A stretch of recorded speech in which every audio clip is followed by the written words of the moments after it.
Good morning. I'm sorry that I can't be with you all this morning. I'm a little bit under the weather, but I wanted to go ahead and provide you with the information on fantasy, science fiction, utopias, and dystopias. We will catch up on everything else when I see you in a couple of weeks. Um, I do want to let you know that I've talked with Coach Clark about what happens when you go over to A Plus Up and your student is not there. We've agreed that if you go and your student is not there, that instead of reading with somebody else's student, we would like for you to observe in a classroom or tutor a student who's needing some help. So that's how we're going to deal with that. We'll talk about Mexican White Boy and Rollergirl the next time we're together. So let's move on into fantasy. So it's important to know that the word fantasy comes from a Greek word that means a making visible. And so when we think about this genre of fantasy, it is all about not accepting the world as it is and imagining what could be, what if, what might be, what might have been. That's one of the reasons that it appeals to kids and to readers so much. Ray Bradbury, who is a very famous writer of fantasy, he said that the ability to fantasize is the ability to survive. So if we think about readers of fantasy, they are able to read fantasy and become better people, imagine themselves as greater than they are or greater than they could even hope to be. Another thing about fantasy is that it puts right in front of our face these big dualities that are part of human nature. So good and evil, light and dark, innocence and guilt. Those are some of the tropes or archetypes that show up all of the time in fantasy, and it gives readers a chance to deal with those. When we think about some conventions of fantasy, one of the biggest conventions of fantasy is that it tends to be centered around a quest. That quest can have a lot of different motives. It might be a spiritual quest. It could be a political quest. It could be a material quest. But in some way, there is a quest or a journey happening in that book. And that quest is going to be about that hero or that protagonist, their desire to accomplish something. But along the way, there's going to be all kinds of trials and tribulations. There's going to be danger and difficulties that they face. Another characteristic or convention of fantasy is that there's always some kind of flux. There's always something that's just moving. It's not just flatlining. So in a lot of the books that we read that are fantasy, you'll see that the world is kind of turned upside down, or you'll see that there's been some kind of catastrophic or cataclysmic event. So it's always in flux. Another convention is that the hero needs to be worthy. They need to prove themselves worthy of the quest. And then the final one, which I think is so important, is that that fantasy hero, that protagonist, operates within a framework of morality. And that's something that we need to remember because so many times fantasy is criticized. So let's talk about those criticisms here for a minute. When people criticize it, sometimes they say that fantasy is childish or simple reading. And some of them could be rather simple to read, but more often than not, fantasy novels tend to be difficult and they demand that the reader pay close attention. That's because there are often strange creatures that we're not familiar with, strange lands. If you think about how many fantasy novels you open up and there's a map in the front that depicts that land, that takes some close reading. A lot of times there are mystical and moral overtones and ambiguities, and that takes some close reading from a reader. Fantasy has been labeled as escapist literature, and when it's been labeled that way, it's in a negative way. There are some people who believe that we don't need escapist literature, but if you go back to what Ray Bradbury said, he said that's what allows us to survive. Another reason that fantasy is attacked many times is because of the magic that's in it. I think that Ursula Le Guin, a very famous fantasy writer, said it best though. Here's what she said. I'm going to move my picture up to the top. We should trust our children Normal children do not confuse reality with fantasy. Children know perfectly well that unicorns aren't real, but they also know that books about unicorns, if they're good books, are true books. I think she says it very well. That's the perfect argument for why that magic is just fine. So thinking about why fantasy works in schools, students like it, and it's a metaphor for the human condition. There's all kinds of mythic structures in there, heroic cycles, social and religious commentary. And so kids read it, and even though it's not explicitly talking about what's going on in society, it's implied. And kids learn that way. We learn through story. So let's move to Harry Potter because he's my favorite. Harry Potter is a great example of a hero in a fantasy novel.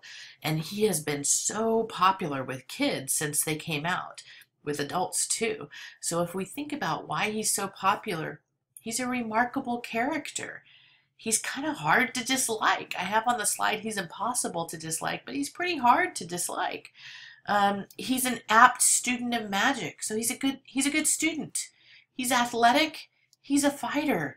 He's kind of everything we look for in a hero, all rolled into one. He's smart, he's athletic, he's a fighter.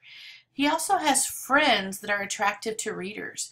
If you think about Harry Potter's cast of friends, Ron Weasley, Hermione Granger, Ginny Weasley, Neville Longbottom, if you think about all of them, they kind of represent the different kinds of kids that we see in schools. So every kid is going to find something or someone to relate to in Harry Potter. J.K. Rowling did a marvelous job with that. When we think about specific kinds of fantasy, there's 4 listed here on the slide. Animal fantasies are one kind. Things like Charlotte's Web, Mrs. Frisby and the Rats of Nim, The Wind in the Willows.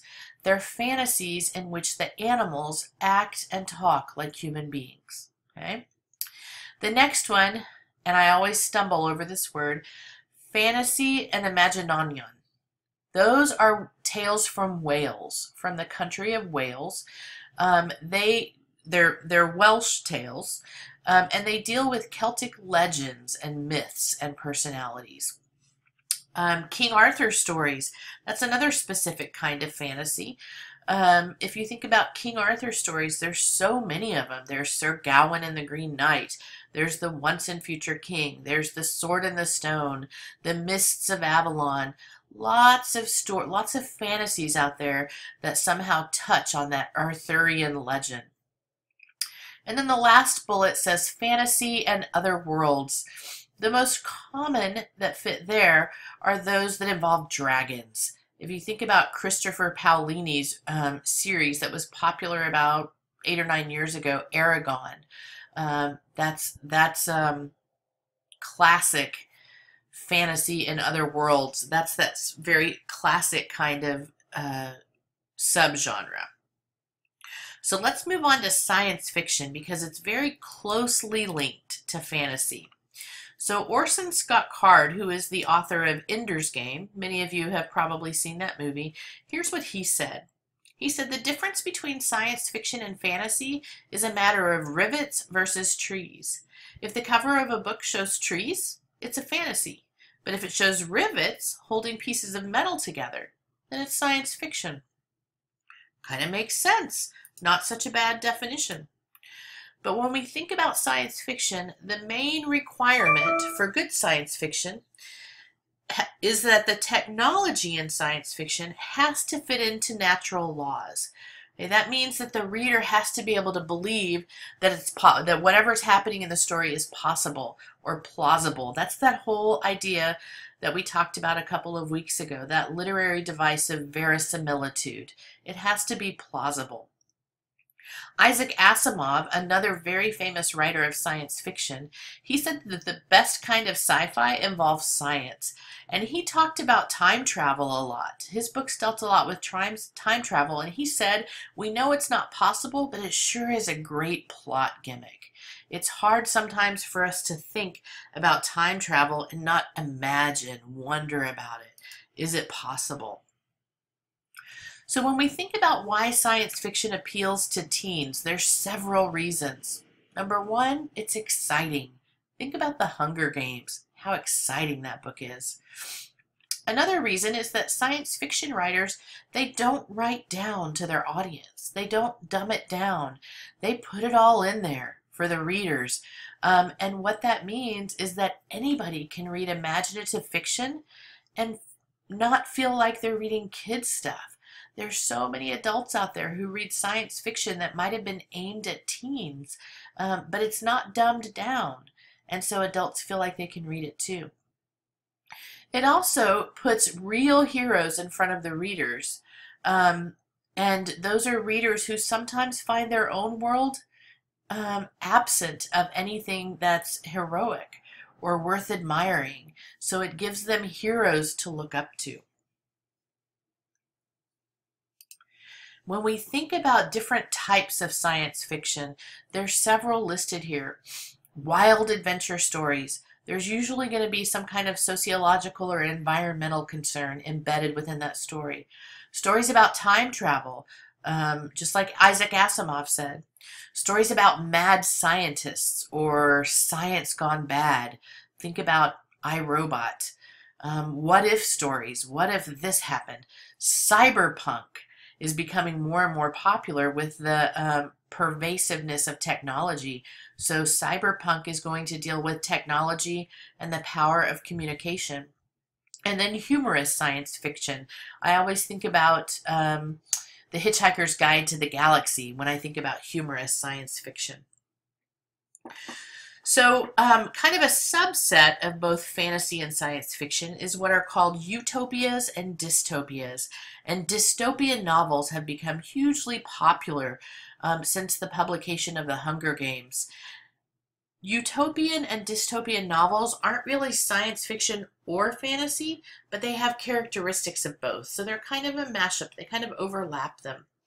When kids read, or when readers read a utopian or a dystopian novel, they have to suspend their disbelief and they have to buy into the author's vision for the remainder of the story.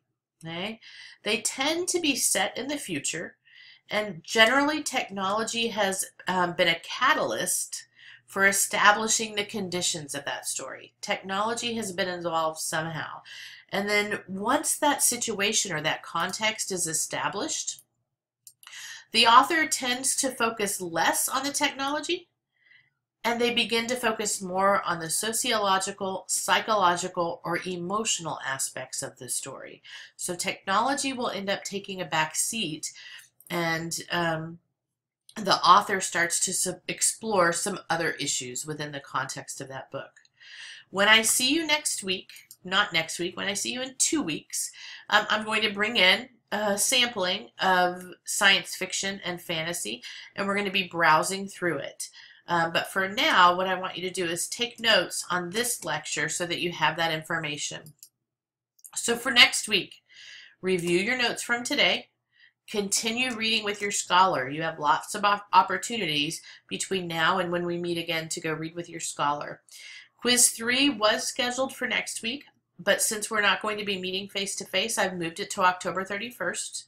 You need to finish up your posts for Rollergirl and Mexican White Boy, and then you need to move on to Every Day and The Coldest Girl in Cold Town. So next week, October 24th, we won't be meeting.